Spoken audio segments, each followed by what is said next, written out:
Hello മക്കളെ, ഇപ്പോൾ നമ്മൾ +1 എല്ലാം കഴിഞ്ഞു, +2 എത്തി. ഒരു ഏകദേശം 2-3 മാസമൊക്കെ കഴിഞ്ഞു അല്ലേ. ഈ +2 എക്സാമിൻ്റെ ശേഷം, +2 ബോർഡ് എക്സാമിന് ശേഷം നിങ്ങൾക്ക് എഴുതാനുള്ള ഇഷ്ടം പോലെ കോമ്പറ്റേറ്റീവ് എക്സാമുകളുണ്ട്. ഒന്ന് മെയിനായിട്ടും പറയുകയാണെങ്കിൽ മെഡിക്കൽ ഫീൽഡൊക്കെ താല്പര്യമുള്ള കുട്ടികൾ എഴുതേണ്ട എക്സാമാണ് നീറ്റ് എക്സാം. എഞ്ചിനീയറിംഗ് ആസ്പിറൻസിന് എഴുതാൻ പറ്റുന്ന ഇഷ്ടം പോലെ എക്സാമുകളുണ്ട്. അതിൽ ഏറ്റവും മെയിൻ JEE എക്സാമാണ്. പിന്നെ കീം എക്സാം ഉണ്ട്, കുസാറ്റിൻ്റെ എക്സാം ഉണ്ട്, VIT എക്സാം ഉണ്ട്, ഐസറിൻ്റെ എക്സാം നിങ്ങൾക്ക് എന്ത് ചെയ്യാൻ പറ്റും, എഴുതാൻ പറ്റും. അതേപോലെ തന്നെ NDA നാഷണൽ ഡിഫൻസ് അക്കാഡമിയുടെ എക്സാമൊക്കെ എഴുതാൻ പറ്റും.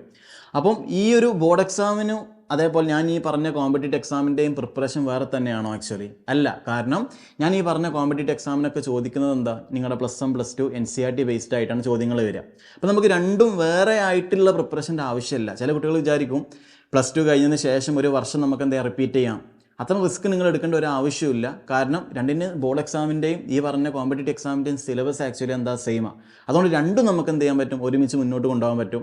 ഈ രണ്ടും, ഈ കോമ്പറ്റേറ്റീവ് എക്സാമും അതേപോലെ ബോർഡ് എക്സാമും നല്ല അടിപൊളിയായിട്ട് പെർഫോം ചെയ്യാൻ വേണ്ടിയിട്ട് സൈലം പ്രൊവൈഡ് ചെയ്യുന്ന കോഴ്സാണ് super kings NEET JEE batch. അപ്പോൾ ഈ ബാച്ചിനെ കുറിച്ച് ഇപ്പം പറയാനുള്ള കാരണം എന്താണെന്ന് വെച്ചാൽ, ആൾറെഡി നമ്മൾ ക്ലാസ്സും കാര്യങ്ങളും തുടങ്ങിയിട്ടുണ്ട്. പക്ഷേ ഇപ്പം ഓണം പ്രമാണിച്ച് സൈലം എന്ത് ചെയ്യുന്നുണ്ട്, ഓണം 10 എന്നുള്ള ഓഫർ എന്ത് ചെയ്യുന്നുണ്ട്, നിങ്ങൾക്ക് പ്രൊവൈഡ് ചെയ്യുന്നുണ്ട്. ഈ ഒരു കോഡ് വെച്ചിട്ട് നിങ്ങൾക്ക് എന്ത് ചെയ്യാം, നിങ്ങളുടെ ഫീസിൻ്റെ 10% റിഡക്ഷൻ ചെയ്തിട്ട് നിങ്ങൾക്ക് എന്ത് ചെയ്താൽ മതി, ഫീസ് എന്ത് ചെയ്താൽ മതി, അടച്ചാൽ മതി.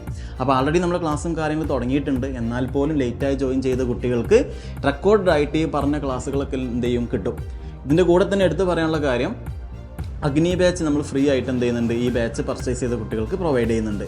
അതേപോലെ തന്നെ ലാസ്റ്റ് നിങ്ങൾക്ക് ഈ സൂപ്പർ കിങ്സിൻ്റെ ക്ലാസ് എല്ലാം കഴിഞ്ഞതിന് ശേഷം +2 ബോർഡ് എക്സാമിന് വേണ്ടിയിട്ടുള്ള എൻ്റെ റിവിഷനും കാര്യങ്ങളൊക്കെ എന്ത് ചെയ്യും, ഈ ബാച്ചിലൂടെ നിങ്ങൾക്ക് എന്ത് ചെയ്യാം, ലഭിക്കുന്നുണ്ട്. അപ്പോൾ എത്രയും പെട്ടെന്ന് നിങ്ങൾ എന്ത് ചെയ്യുക, അഡ്മിഷൻ എടുക്കുക. ഇതൊരു അഡ്മിഷൻ എടുക്കാത്ത കുട്ടികളുണ്ടെങ്കിൽ പെട്ടെന്ന് അഡ്മിഷൻ എടുക്കുക. എത്രത്തോളം നിങ്ങൾ ലാഗ് ആവുന്നുണ്ടോ അത്രത്തോളം നമുക്ക് കുറേ ടൈം എന്താവും, മിസ്സായി പോകും. അപ്പോൾ ഒട്ടും വൈകിക്കേണ്ട, നമുക്ക് ക്ലാസ്സിൽ വെച്ച് കാണാം. അതുവരെ